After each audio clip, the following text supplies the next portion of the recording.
Hi, I'm Callie and welcome to Kapowski Reads, and I am feeling nostalgic right now.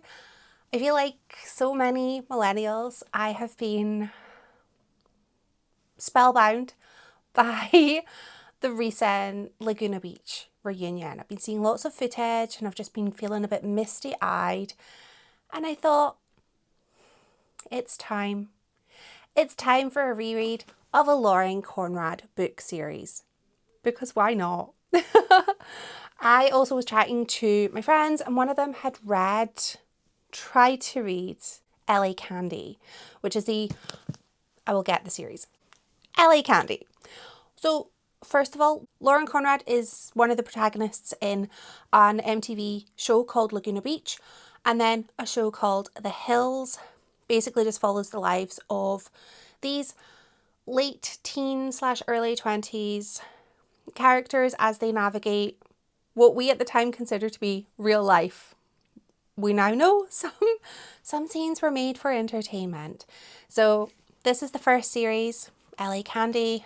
This is the second series, which I believe does not get that much attention. Anyway, my friend had started reading this and she was like, these books are awful.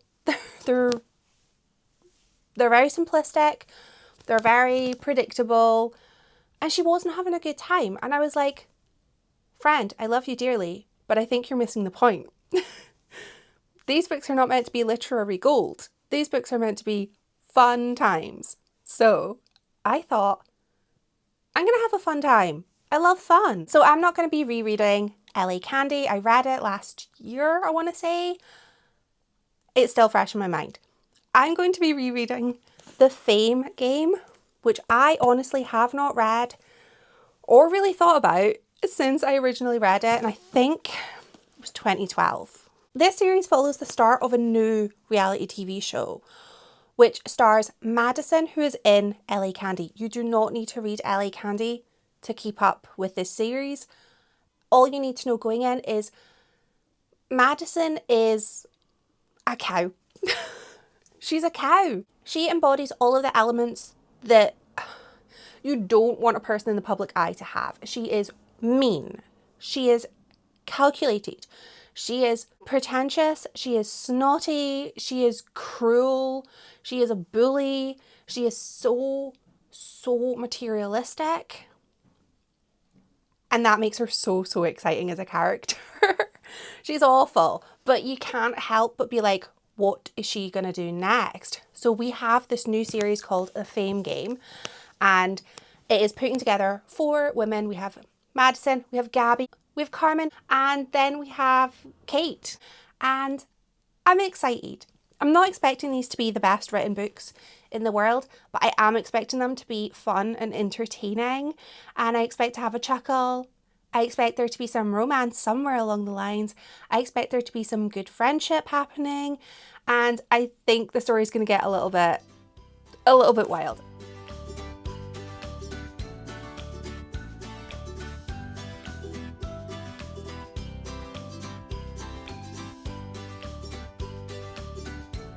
I went out for brunch and I went to Cup.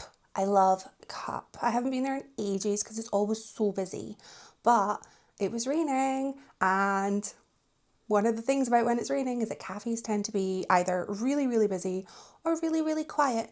There is no in between. And the cafe was just quiet at the time I walked past. And I went in and I got some brunch and I read my book. I also got eggs royale, which is my favourite way. If we were talking about my favourite way to eat eggs, which we weren't, it's eggs royale, which, if you don't know, it's delicious. It is a muffin with smoked salmon. I'm like a bear. Anything with smoked salmon, I'm in. I love salmon. And hollandaise sauce and poached eggs. Dippy poached eggs. Loved it. Delicious. And I sat and I read my book and was distracted a little because a man was having his first matcha and his girlfriend was very passionate about how much she expected him to hate the matcha, and he really liked it. So that was fun. Good for him. And just in case I forget to mention at any point, there will be spoilers. So if you haven't read it and you don't want me to spoil it, go read it. Come back. We can chat about it. This is the first book in the series, and I feel it does a really good job of being the first book in a series. It was fun. All I wanted was to be entertained, and I'm thoroughly being entertained by this a little bit more, maybe, than LA Candy. I'm at least liking the characters a lot more. We have 4 core, shall we say, cast members, and they do not all have equal billing. The main character in the series is Madison. I assume, but have no facts to back this up, that she is based a little bit maybe on Heidi from The Hills. It's very clear reading this series and LA Candy that these books are heavily inspired by the series The Hills, which is what Lauren Conrad was known for after being known for Laguna Beach, of course. But it's very clear they are heavily inspired by those storylines. So Madison is your token villain, and I love her as a character. Don't like her as a person, but as a character, love her. My boiler's just come on. I hope that's not too loud. I'm so sorry. It always comes on when I'm in this room. I think it's like, hey babe, don't want you to be cold. And that's kind of nice. Now I feel nice about my boiler. Madison starts the book kind of fresh off of a scandal where it has been discovered that she has faked her entire backstory. She had pretended to be this really rich heiress, wealthy parents, but the reality is that she grew up in poverty, living with an alcoholic mother, an absent father who had been in prison and then just left. She came from nothing and she built herself up and she created this character that she decided she was going to be.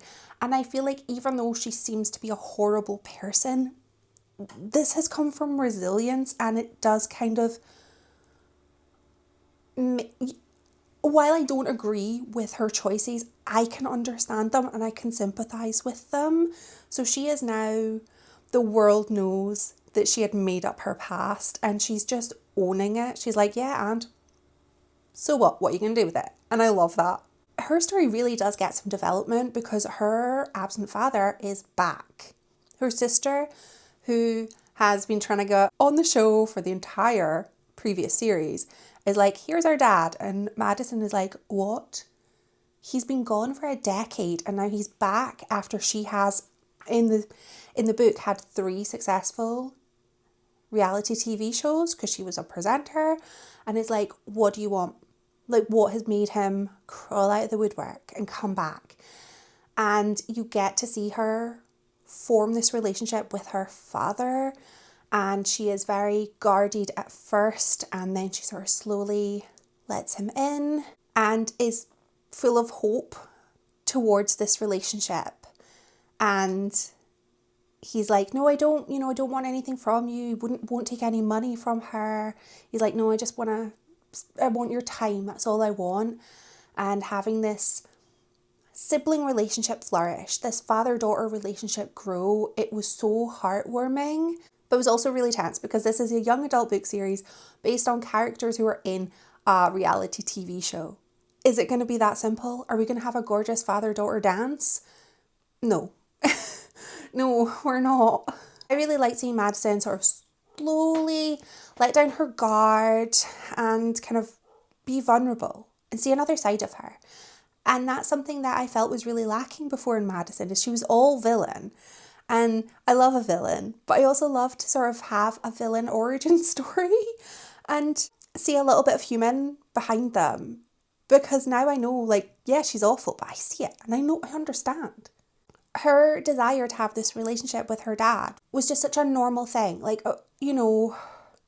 she's young, she's in her early 20s and her dad's been away for a decade and she just wants this relationship she's never had. And who can blame her for this? Who can blame her for wanting to think the best of him? We will come back to this storyline. Kate is our token normal character. She just comes from a normal background. She's not famous. She's not rich. She's never been on TV before. She had, however, had a somewhat viral YouTube video. Don't know if viral YouTube videos were a thing in 2012. I'm using that term anyway, so let's say they were. She is sort of struggling with being in the public eye. So new to her, and she has terrible stage fright. And that's kind of her main storyline, is her dealing with her new fame, her musical talent. She's definitely really, really talented, but her stage fright is a huge, huge plot point for her. There is, of course, dating, which is so much fun in these kind of books. We have Carmen, who is the daughter of, I got it wrong before, I think I said she was the daughter of an actor and a music producer. No, her mum's a singer, not an actor, but she is beloved. So Carmen has spent her entire life just being in the shadow of her parents, and she is desperate to come out of that and be known for being Carmen, not for having these famous music mogul parents. And she gets a role in a film, a Hollywood film based on Romeo and Juliet. Fun. It actually sounds really fun. It's a dystopian film, and I just think that is so something that probably should have existed at the time. 'Twas a season for great films, 2012. There were some really good fun films at that point. Gabby is still our ditzy comic relief. Poor Gabby. I love her. I think actually Gabby's my favourite character. But she just is kind of a figure of fun. She has a boyfriend who just seems like he has walked off of the hills. He sounds awful, but definitely sounds like he would have had so much TV time. He doesn't treat her well, which makes me hate him because she's so sweet. She's a little silly, but she's kind-hearted, so I want good things for her. The whole book builds up to the premiere of the Fame game.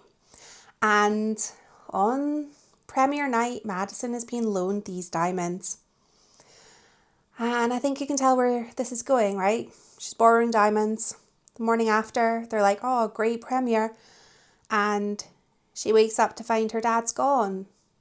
And the diamonds are gone. And her dad's left a note. I suppose it's better than a post-it saying, I'm sorry, don't hate me. Or something like that. Can't remember. I'm thinking of Sex and the City. It's a different show. Her dad's taken the diamonds and he's gone. And Madison, her dad was in prison before. Madison just thinks, I can't let him take the blame. He's going to go back to prison. She is desperate for this relationship to continue. She's like, maybe he'll come back. Like, he's got himself in some trouble.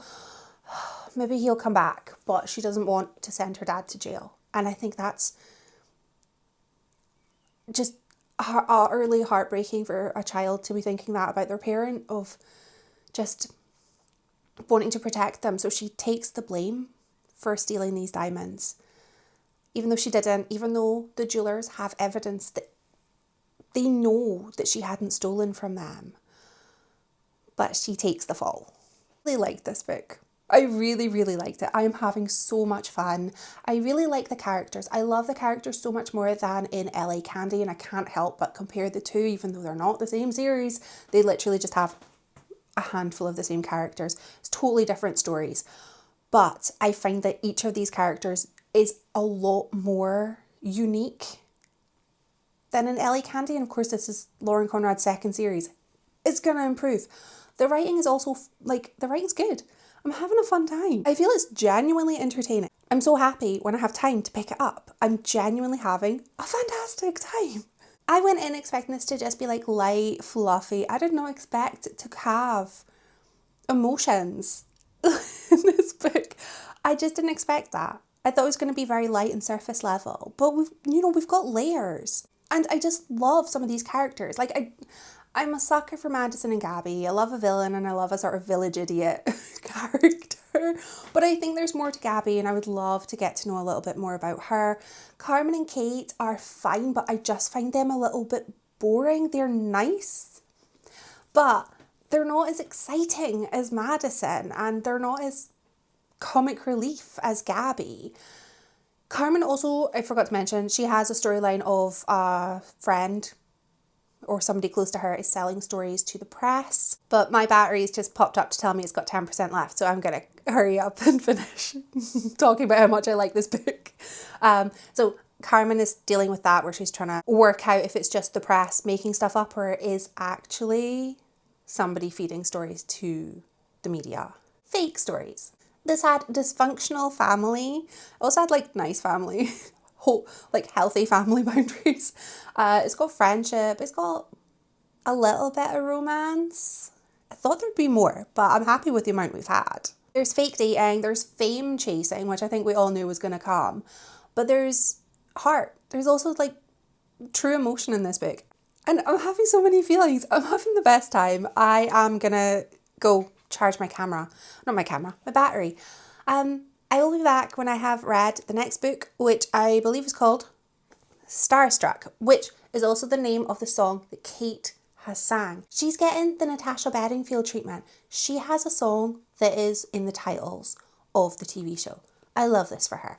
I'll be back with updates. So much fun.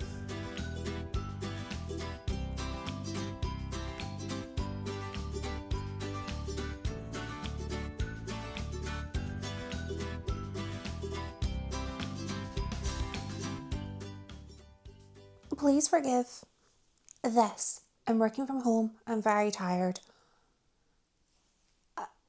This is what we're serving today. I also have a little curl that has just appeared. I don't know. Showed up in the shower. Here we are. I have this morning finished reading Starstruck, and I didn't have a lot left of the book. I actually only had, this is quite shameful, I had 20 pages left to read, which I decided to finish this morning because I was in the office yesterday, made fantastic progress on my book, and the stars aligned for me in a way that meant I got to go to Mount and get a vegan croissant, which I ate in the office with glee. I'm probably making yummy noises as I chewed. Mount is a local cafe that I love, but it opens hours that don't really align with when I'm there. So I don't get to go that often, but finished my book. This book starts immediately after Madison's court trial for the jewellery theft. And I would have to have done a tiny piece of Googling in order to confirm this, but I haven't. Was 2013, 2012, was that a big year for like celebrities having trials? It feels like that was around about a time that there was a lot of celebrity trials. I don't know. I haven't fact checked. Could be wrong. But it feels in keeping with the time. Madison is kind of embracing her villain status. She's always kind of been shamelessly herself and is just like, yep, I'm a villain. and she's going with it. She has been given community service at a cat and dog rescue home for kind of almost like end of life, like cats and dogs that probably might not get rehomed. They are maybe a little bit scared. They're scared animals, and it's definitely out of her comfort zone. And I need you to know that this storyline actually had me in tears. Twice I cried at Madison's community service storyline because it really hit me. I didn't think I was going to. Madison is lumped with the worst tasks in the cat and dog rescue home, and she takes them in her stride. Yes, she complains. It's Madison, but she does them. She doesn't, argue. She is definitely a social pariah. People know who she is and they do not like her. And she's just like, I'm above it. I'm going to just get my head down, get the job done, serve my time. She even adopts a little dog called Samson, who I love. He shows up one day, just this little shivering, little, not very pretty, tiny dog. And he's scared and he's alone, and Madison's told basically like, we need to get his photos up. If he doesn't get adopted, he's going to be destroyed. And she is like, no, absolutely not happening. This is my dog. And she adopts him and she loves him. And we're just we're humanizing Madison. She has something to care for and to love. And I just kind of feel like that's what she's been looking for. And I'm tearing up again. I love this dog. Madison also opens her heart up to human love, and the humanization of Madison in this book is wild. I never thought that we would see layers to this woman, and I'm loving it. She unfortunately gets her heart broken, and crying. I was crying. I love how I'm getting to love this character. Obviously I love her for the chaos that she brings. A villain is always the most fun character to have, I feel. But I'm starting to almost warm towards her as a person. She's still awful. She's still conceited and egotistical and like mean and vicious. But I'm getting to see layers. There's softness to her and I'm kind of loving it. With regards to our other characters, Kate is still struggling with her stage fright, but she's also developing a little bit of an ego.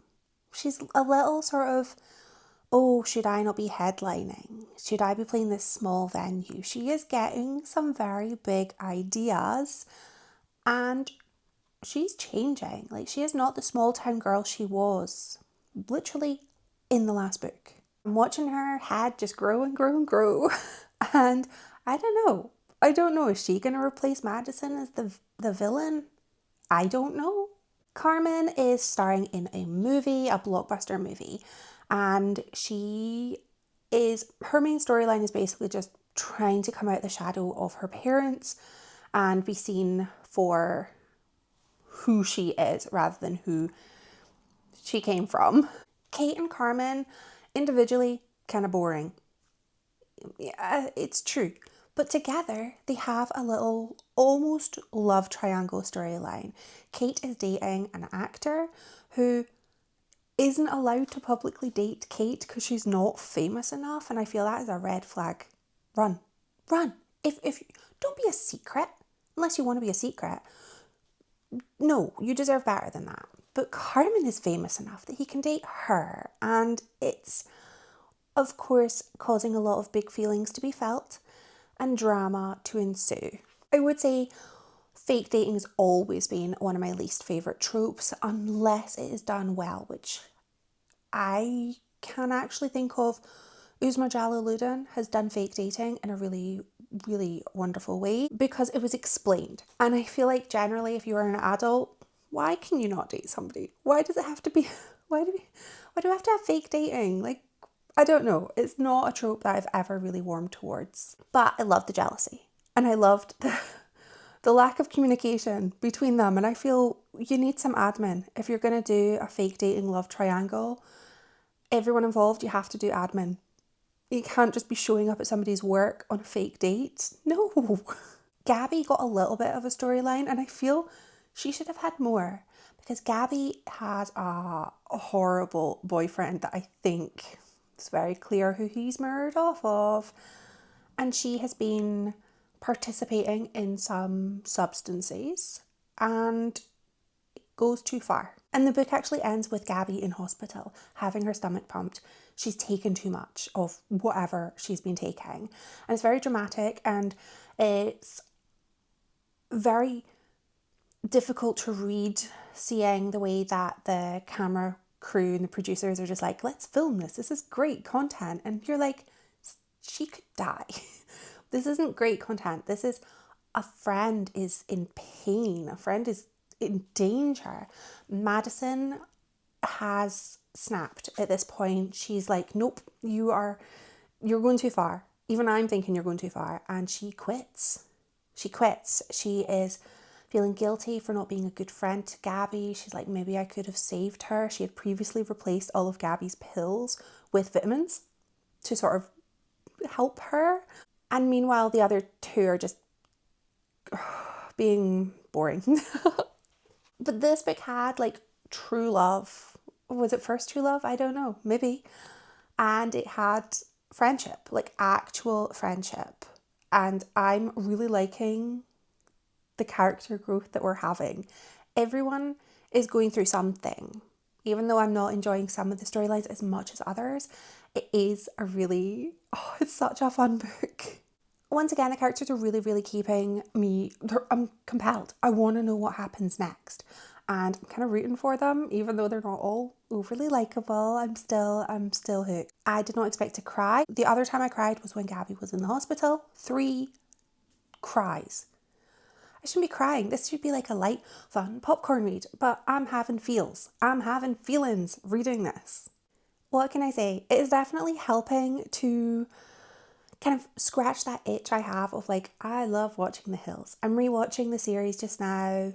It's fun. It's a good time. And that's what I'm feeling about this series too, is It's fun, it's a good time, but I'm actually having feelings and emotions, and that's unexpected.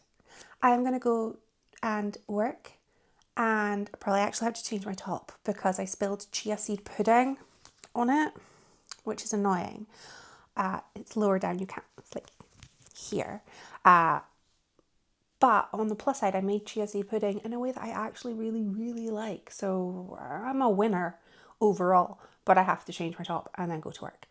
I will come back when I have read the next book, which is called Infamous, and I literally have no idea where this series is going to go, but I do know that I'm ready for this journey, and I think it's going to be so fun.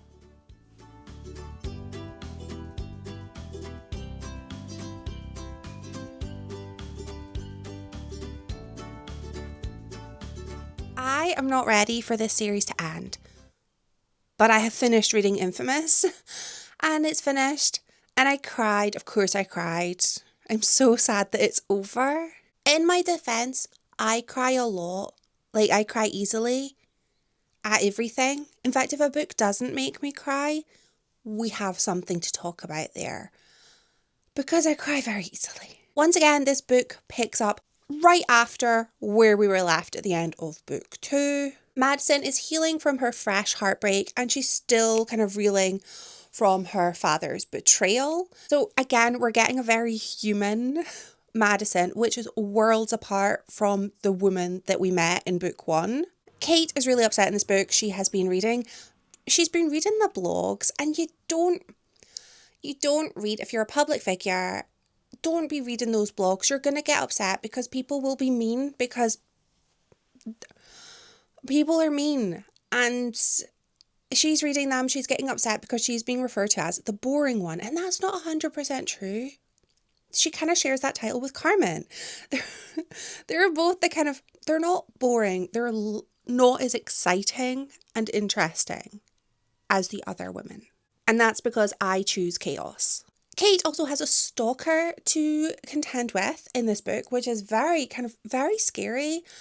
And we have to remember that these women are young. They're like 20, they might be 21 at this point, but they are young. And to have a stalker, that's terrifying at any age, but especially when you are just thrown into the public eye to deal with that. You just don't know. Do not get too attached to that storyline though, because it is over very quickly. It doesn't get a lot of print space. Carmen's main storyline is dealing with who is feeding these stories about her to the press. This has been happening since book 1, and we are finally building to a grand reveal. I've had a pretty strong feeling about who it has been since book 1, and I am delighted that I was proven correct. The signs were all there. And I feel it's painfully obvious to the reader who has been doing this, but I quite like that Carmen doesn't even consider who it is, because sometimes you want to see the best in the people you care about, and it's very hard sometimes to see people's flaws when you love them. You'll just be like, no, you wouldn't even consider because you care about them too much, and it wouldn't cross your mind to do that to them. So you would assume, rightly or wrongly, that they would not do that to you. It makes sense in the context of the book, I think. Gabby is out of rehab. She is healing. She is doing well. She is getting really excited about being on Dancing with the Stars. She's been practicing her tango. We don't get a lot of Gabby in this book, which breaks my heart because I love her. And I mean, I remember when I originally read this series and LA Candy that I was sort of hoping we were going to get a series with Gabby as the main girl, because we've had Jane, she's left, but we had Jane, Madison, Gabby and Scarlett in LA Candy. Scarlett's gone, but we have Madison and Gabby carrying over to the second series. So I sort of thought, Gabby's been in it since, book 1 of the first series. Can we not get a wee... No pages for Gabby. I love this book, possibly the most out of the entire trilogy. It just tied everything up perfectly. I was not left with any questions, and everything seems to have been resolved, and you can sort of see where the characters are going to go next. I absolutely loved seeing Madison go from being this vindictive, image obsessed, ambitious, mean girl to being all of that, but also showing vulnerability and learning to love and to be loved. And, you know, she went through a lot in this series, and she has come out of this fully formed, well rounded, and I really like her as a character.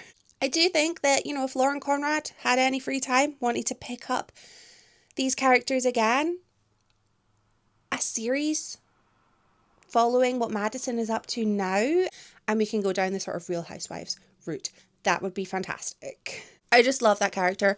Love her so much as a character, but I would fear her as a colleague. I feel Kate and Carmen kind of started to merge into one character for me. Obviously, they were distinct, but so many of their storylines featured them mainly fighting over the same guy.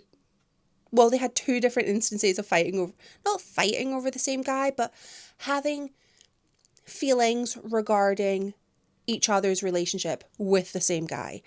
And it was fun once, but the second time, you know what? I was kind of more on the side of Carmen, because if you're living with somebody, you cannot basically move your boyfriend in. It's rude. Don't do it. I feel like as the story progressed throughout the series, Kate almost kind of morphed into Carmen a little with regards to, they were both originally really like nice, really like sweet. Carmen had a bit of an ego, but she had grown up in the public eye, so of course, you know, it would be hard not to have that. And then Kate developed this ego, and Carmen's ego got worse, and they were both quite entitled towards the end of this book. And they were interesting characters, but I wouldn't want to be friends with either of them. Carmen betrays Kate, and it's done in a way that I actually think is a really bad thing that she does. But a lot of the characters are like, oh, it's not that bad. And I'm like, it is that bad. Like, it is. And the fact that you don't see that it's bad, that's bad. And Carmen doesn't feel guilty at all. She's like, why should I apologise? I'm like, I think we both know why you should apologise, hon. Because you did something wrong and you hurt somebody's feelings. If ever there was a better reason, there is a bee at my window. But Carmen is just so... She can't actually fathom why Kate wouldn't instantly forgive her and they'd go back to being besties. She's like, wait, why is she holding this grudge? And I'm like, because you didn't apologise. You haven't apologised for hurting somebody and for doing something really shady. Like, no. I think I would be so angry if I had a friend who had done that. This is such a fun series. I had the best time. I am a huge fan of The Hills. I talk about it all the time. I am on season 4 of my rewatch, and I find it's easy to see the inspiration behind this series. Obviously, this is completely made up. This is complete fiction, and so was some of that show. But I can see the sort of links to maybe take a storyline and make it wild, to just completely exaggerate it for my entertainment. And I am more than happy to have some nostalgic drama. And I find some of the characters they're giving me little nods towards the characters in the show, and I love that. I'm here for the nostalgia. I'm here for that walk down memory lane and the sort of risk-free, just fun time. This was a super fun series, but I felt like it had a lot of heart and it had a lot of emotion, and I cried four or five times. So I had a good time. I'm just so happy. This was a gloriously nostalgic week of reading, and if you have not read this series and you want a little bit of, you know, a little bit of joy, a little bit of kick in your hooves, a fun story, I highly recommend this series. It's a good time. Let me know if you read the series or LA Candy, and if you enjoy The Hills, please don't let me be alone. Thank you so much for watching. Bye!